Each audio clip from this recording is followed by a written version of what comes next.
Number one, Azane Kaka number one. Bonjour et bienvenue à tous. Si vous planifiez un voyage dans un pays où vous n'êtes jamais allé auparavant, il est bon d'étudier les lois locales avant cela. Oui, les règles de base sont les mêmes partout dans le monde. Vous ne pouvez pas prendre des choses qui ne vous appartiennent pas, vous ne pouvez pas tromper les autres, vous ne devez pas vous battre, vous ne devez pas faire du mal aux animaux. Mais certaines lois établies dans certains pays peuvent sembler étranges, voire absurdes.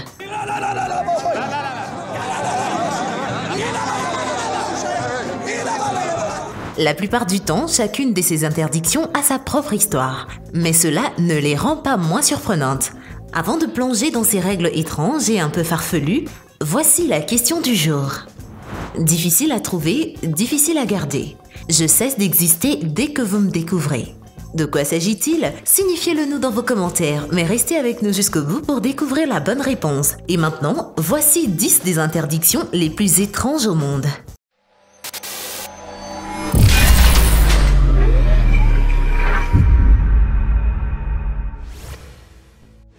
Et surtout, n'oubliez pas d'aimer et de vous abonner pour ne rater aucune de nos vidéos. Mourir. La ville norvégienne de Longyearbyen est située dans l'archipel polaire de Svalbard dans l'océan Arctique. Svalbard est une région avec un statut spécial, donc il y a beaucoup de particularités ici. Mais ce qui se passe à Longyearbyen est beaucoup plus intéressant. Il s'agit de l'agglomération la plus au nord dans le monde avec plus de 1000 résidents permanents. Il y fait aussi vraiment très froid.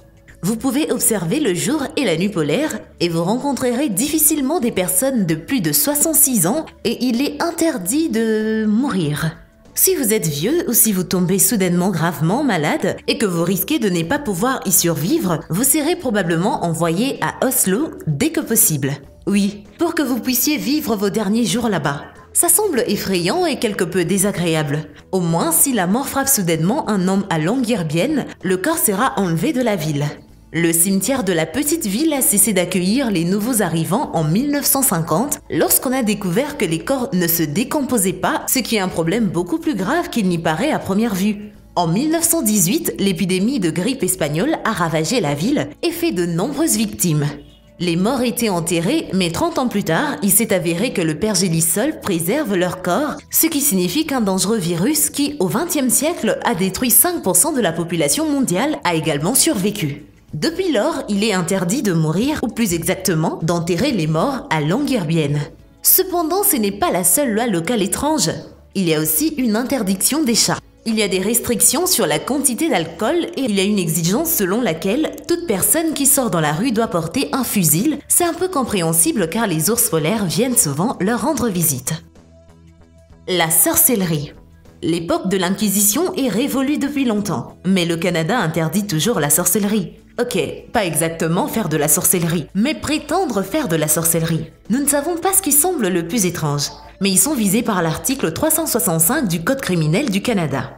Il est dit que vous êtes coupable d'un crime si vous faites l'une des choses suivantes. Prétendre lire l'avenir et attention, prétendre trouver un objet ou une personne perdue avec l'aide des forces occultes. Et ce n'est pas une coïncidence si nous répétons le mot « prétendre ». Apparemment, si vous êtes une vraie sorcière ou un vrai sorcier et que vous ne faites pas semblant, il n'y aura pas de sanction. Cependant, si vous faites semblant, vous pouvez vous attendre à une petite peine de prison. Attendez, alors comment on célèbre Halloween dans ce pays? Peut-être que cette loi existe en partie pour protéger les gens contre les charlatans et les divers médiums, mais le fait demeure. Il semble qu'il y ait eu une proposition pour lever l'interdiction en 2018, mais elle n'est pas allée bien loin.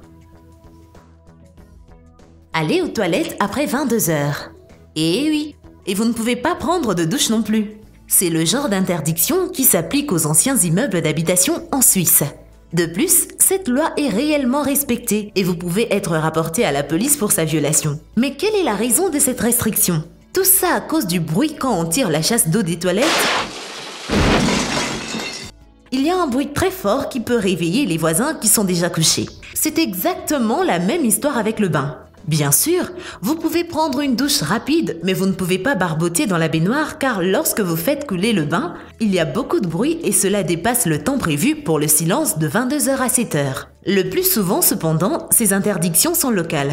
En Suisse, la plupart des maisons sont louées. C'est pourquoi il y a plusieurs associations de propriétaires qui établissent leurs propres règles pour les locataires, de sorte qu'ils peuvent avoir cette étrange interdiction de salle de bain. D'ailleurs, ces dernières années, les fabricants suisses de vannes de décharge ont développé des modèles exceptionnels silencieux. Ces toilettes peuvent être utilisées à tout moment de la journée, même si vous avez des voisins très grincheux.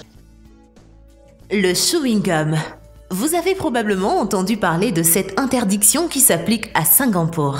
Mais non seulement vous ne pouvez pas mâcher de la gomme, mais il est également interdit de l'acheter ou de la porter dans le pays, sauf pour ces gommes médicales spéciales comme la gomme à la nicotine pour les personnes qui cessent de fumer et la gomme dentaire.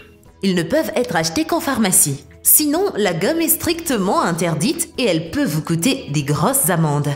Pourquoi? Eh bien, si vous y réfléchissez, les raisons sont assez logiques. Il est difficile et aussi coûteux de le gratter sur le sol, les murs, les sièges d'autobus et les autres endroits où il est habituellement placé. Il est beaucoup plus facile de l'interdire que de dépenser de l'argent pour ce genre de travail.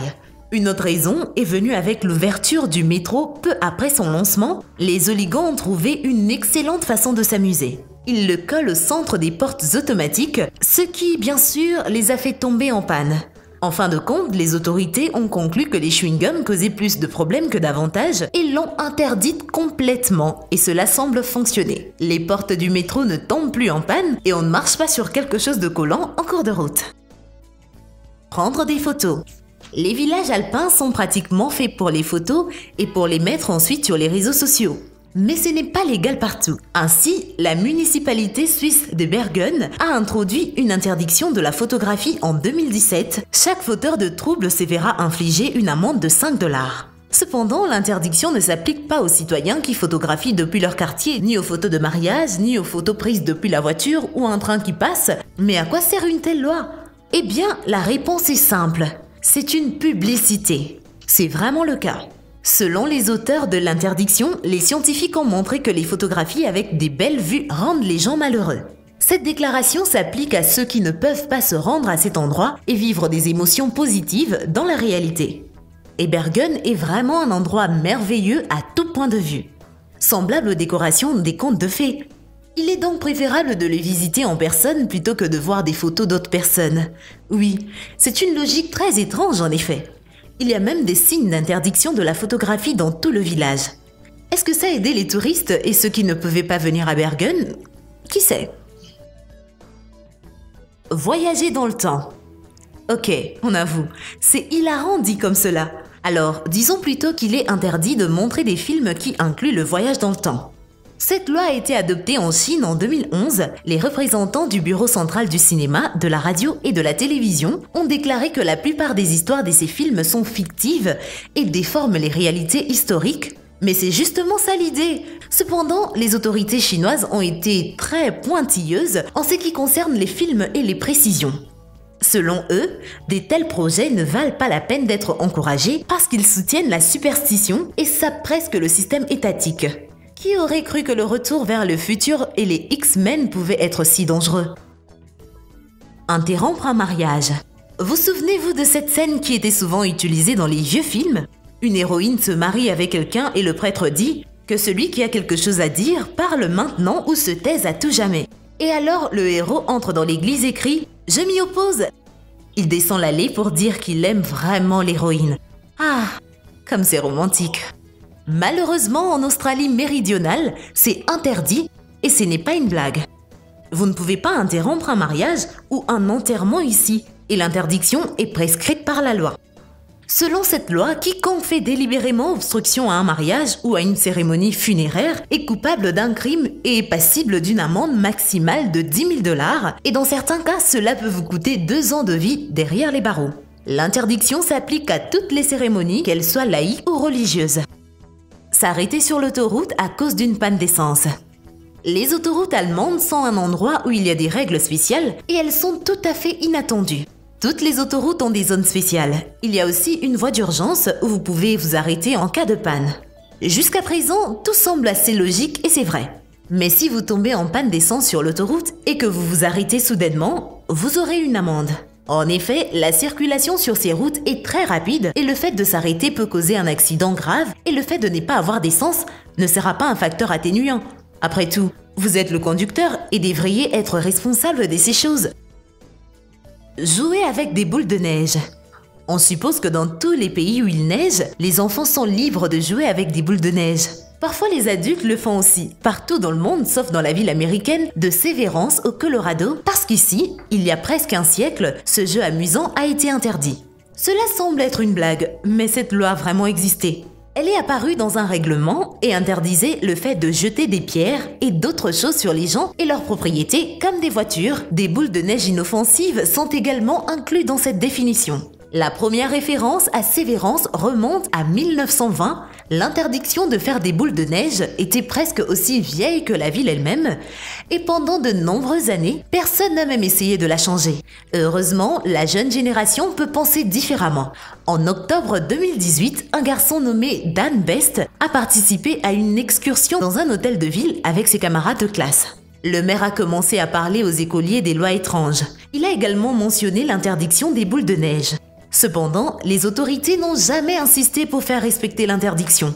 De plus, le maire de Severance ne savait même pas comment punir les contrevenants.